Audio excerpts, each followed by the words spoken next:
Is it safe to say that this fight for free speech, at least globally speaking, isn't over? No, it's just getting warmed up.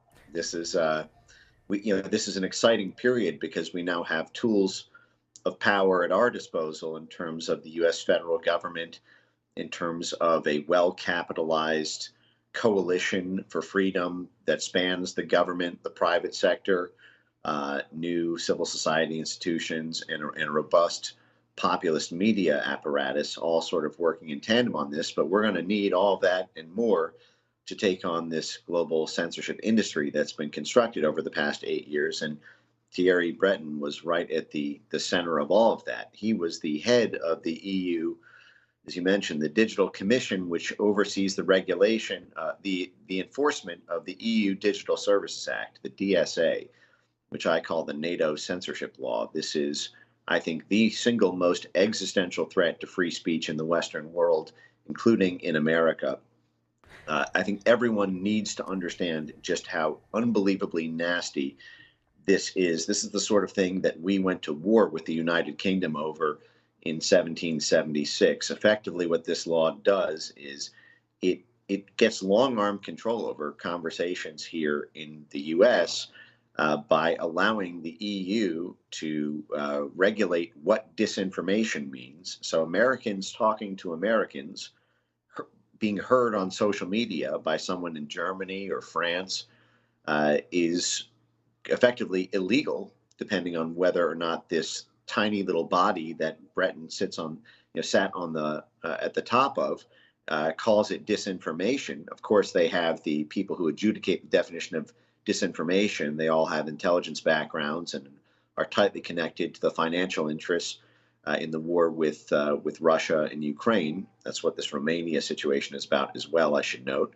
But it's a 6% global revenue fine on every social media company who doesn't toe the line of the European Union. And if they don't pay the 6% global revenue fine, they lose 550 million customers across the EU, which is the size of the EU market.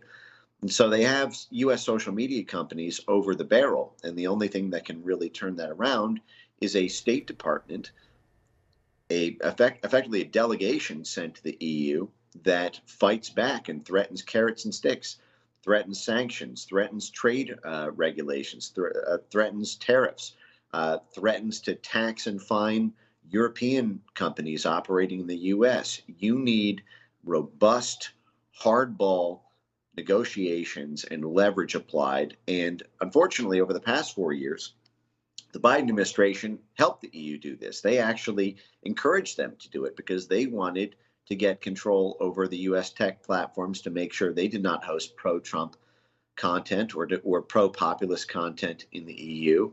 But of course, this situation that you just mentioned about Romania and Germany, if folks recall, you can look this up. If you set a Boolean search on Google.com to Germany AFD ban, you'll see about 6 to 8 months ago, the German parliament was on the cusp of actually banning and dissolving, using state action, the entire German AFD party when they were rising rapidly in the polls. There's some evidence, I believe, to suggest that we only bombed the Nord Stream pipeline because the AFD party and other sympathizers across German industry wanted to turn back on the Nord Stream pipelines. And as long as the pipelines were alive, that remained viable.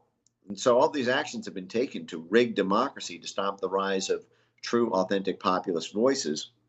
Of course, in Romania, Georgescu, the guy who won the first round election there before it was canceled by a court order, was campaigning on stopping all war funding to Ukraine and campaigning on either shutting down or pulling out of Romania's role in NATO, which is an absolute existential threat to NATO, because NATO is currently, right now, as we speak, in the process of building the single largest NATO military base in NATO history in Europe, right in Romania, on the shore of the Black Sea, pointing in a straight line at Crimea. They want to use Romania as the launch point for a new wave of drones and fighter jets in order to bomb Russia in Crimea. Romania, under Georgescu, doesn't want any part of it, so we are cooing him out of what looks to be his rightful place according to the democratic vote of Romanian voters, because it's getting in the way of NATO's bottom line.